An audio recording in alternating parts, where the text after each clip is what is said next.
चलो बच्चों, हम ग्रिफिथ का ट्रांसफॉर्मिंग प्रिंसिपल पढ़ते। क्या पढ़ते? ट्रांसफॉर्मिंग प्रिंसिपल पढ़ते ग्रिफिथ का। देखो, एक ग्रिफिथ का साइंटिस्ट था, उसने 1928 को 1928 को एक स्ट्रेप्टोकॉकस न्यूमोनिया, कौन सा न्यूमोनिया, स्ट्रेप्टोकॉकस न्यूमोनिया पे एक्सपेरिमेंट किया और माइस पे अप्लाई किया। किस पे अप्लाई किया? माइस में।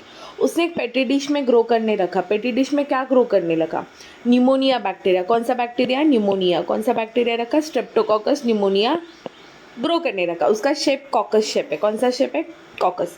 उसने देखा तब एस स्ट्रेन भी ग्रो हो रहे हैं और रफ स्ट्रेन भी ग्रो हो रहे हैं। अब एस और रफ मतलब क्या? एस मतलब उन्होंने ना खुद को होस्ट में रखा, और रफ ने ऐसे कोई होस्ट नहीं रखा, जैसे कि उनको कोई भी लेयर प्रेजेंट नहीं है। देखो, एस स्ट्रेन को आपको लेयर दिख रही है, एस स्ट्रेन को, इसीलिए वो स्मूथ है। रफ स्ट्रेन को कोई भी लेयर नहीं है, इसीलिए वो रफ है। लेकिन अगर आर्ट स्ट्रेन हमारे बॉडी में बैक्टीरिया जाएगा न्यूमोनिया, तब हमें न्यूमोनिया होगा नहीं। तब इसे कहते हैं नॉन वायरलेंट। दैट मीन्स ये अफेक्ट नहीं करेगा, न्यूमोनिया होगा नहीं। बट स्मूथ स्ट्रेन तब जब आपके बॉडी में जाएगा तब आपको न्यूमोनिया होगा। The patient survive from pneumonia. ऐसे ये स्मूथ स्ट्रेन था। अब ऐसे क्यों? तो जस्ट अब एक छोटी सी एक कंसेप्ट पढ़ना, तब आपको पता चलेगा। अब देखना, ओके। क्या होता है कि कोई भी वायरस या कोई भी बैक्टीरिया की बॉडी हो, उनको अगर ये ओरिजिन बॉडी है, अगर उनको कोई भी एक लेयर मिल गया, ठीक है, अब ये समझ लेना प्रोटीन से बना या लिपिड से बना, तो अब हमारी इम्यूनिटी से फाइट करके मार नहीं सकती, ठीक है। हमारे इम्यूनिटी को क्या करना है कि इसे मार के यहाँ तक इसमें फाइट करना है और इसके जीन को हमें मार डालना है, ताकि ये मर जाएगा और हमें बॉडी में कोई निमोनिया स्प्रेड नहीं होगा या कोई बैक्टीरियल वायरल डिजीज स्प्रेड नहीं होगा। बट स्मूथ स्ट्रेन को ये कवरिंग है। अब हमने पढ़ा ऊपर, स्मूथ स्ट्रेन को ये कवरिंग है, तो हमारी इम्यूनिटी इस कवर को मार ही नहीं पाती, तो ये जीन मर ही नहीं जाते। लेकिन आर्ट स्ट्रेन को क्या है? आर्ट स्ट्रेन रफ है। आर्ट स्ट्रेन क्या है?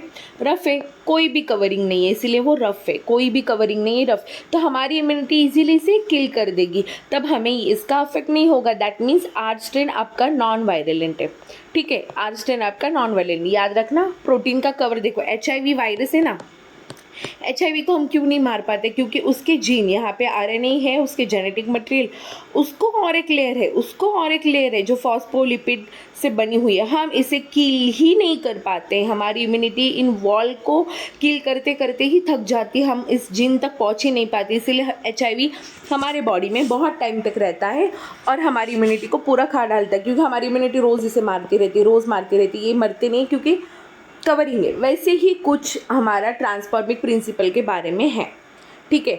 अब वापस से इस स्लाइड पे आते हैं कि देखो, आर्ट स्ट्रेन को कोई भी कवरिंग नहीं है, दैट मीन्स ये नॉन वायरेलेंट है, ओके। और स्मूथ स्ट्रेन को कवरिंग है, दैट मीन्स ये वायरेलेंट है। आपको न्यूमोनिया होगा, यहाँ पे नहीं होगा, ओके। तब एक याद रखना, रफ स्ट्रेन एक माइस को इंजेक्ट किया, माइस मरेगा नहीं क्योंकि रफ को कोई भी कवरिंग नहीं है। माइस की इम्यूनिटी ने इस आर्ट स्ट्रेन को ही मार डाला, तो माइस जिंदा रह गया।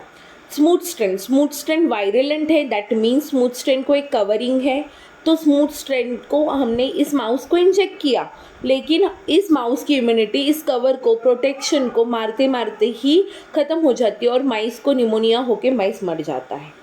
इधर तक क्लियर है? अब क्या किया फिर इस ग्रिफिथ ने क्या किया? ये जो स्मूथ स्ट्रेन है, ये जो स्मूथ स्ट्रेन है, उसे हीट किल किया। हीट किल करना मतलब क्या? हीट किल करना मतलब क्या किया? इस बैक्टीरिया को कलेक्ट किया, स्मूथ स्ट्रेन को, और गर्म पानी में डाल के उसकी वॉल को ब्रेक कर दिया। क्या किया? वॉल को ब्रेक कर दिया। तो अब इसकी वॉल ब्रेक हो गई, मतलब ये वापस नॉन वायरेलेंट हो गया क्योंकि ये रफ बन गया, या फिर वॉल ब्रेक हो गई। फिर देखो, हीट किल स्मूथ स्ट्रेन को इंजेक्ट किया, ठीक है, जो कि अब का क्या होगा? नॉन वायरेलेंट होगा। अब क्या होगा? ये नॉन वायरेलेंट होगा, ठीक है, ये नॉन वायरेलेंट होगा, ठीक है। तो अब सेम हो गया, इसको कोई भी प्रोटेक्टिव वॉल नहीं है, प्रोटेक्टिव वॉल नहीं है। आपके माउस को इसको इंजेक्ट करने के बाद इसका प्रोटेक्शन वॉल नहीं है, तो आपके माउस की इम्यूनिटी ने इसको ख़त्म कर दिया और फिर माउस जिंदा रह गया। लेकिन अब क्या हुआ, यहाँ पे आपको कन्फ्यूजन क्रिएट हो सकता है। रफ स्ट्रेन जो कि ये वाला है, नॉन वायरेलेंट है, इससे आपका कोई भी निमोनिया होता ही नहीं है, ओके। ये जो नॉन वायरेलेंट है, रफ स्ट्रेन नॉन वायरेलेंट है, आपको निमोनिया होता नहीं है, ओके। हीट किल के साथ आपको स्मूथ हीट किल के साथ मिक्स कर दिया। अब दोनों भी नॉन वायरेलेंट थे ना, देखो रफ स्ट्रेन माउस जिंदा है, वायरेलेंट नहीं है, heat kill smooth strain mouse जिंदा है, वायरेलेंट नहीं है, तो माउस जिंदा रहना चाहिए था कि नहीं, लेकिन माउस मर गया, ऐसे क्यों हो गया? तो यही ग्रिफिथ को सर्च करना था माइस के एक्सपेरिमेंट, उसने निमोनिया को यूज़ किया। This is transforming principle. इसका कहना ये था कि ये जो हमने हीट किल नॉन वायरेलेंट यूज़ किया है, ये जो हमने हीट किल नॉन वायरेलेंट यूज़ किया है, कुछ तो ये स्मूथ हीट किल नहीं, जो कुछ तो बेसिकली प्राइमरी वायरेलेंट थे, उन्होंने जो रफ स्ट्रेन है उसको भी वायरेलेंट बना दिया, क्योंकि कुछ ना कुछ ट्रांसफॉर्मिंग करता ही रह गया, करते ही है। ऐसे होता है कि अभी आपने हीट किल करके इसका टेम्परली आपने वॉल ब्रेक कर लिया है, लेकिन आप परमानेंट वॉल ब्रेक नहीं कर सकते हो इसकी, उसके जीन वापस से रेडी होंगे। वैसे ही जो हीट किल स्मूथ ने था, उसने रफ स्ट्रेन को वायरल बना दिया, इसीलिए जो आपका माइस है वो बेचारा मर गया। तो यही है आपका ग्रिफिथ का ट्रांसफॉर्मिंग प्रिंसिपल, जो ग्रिफिथ ने माइस और स्ट्रेप्टोकोकस निमोनिया का यूज़ करके दिया है।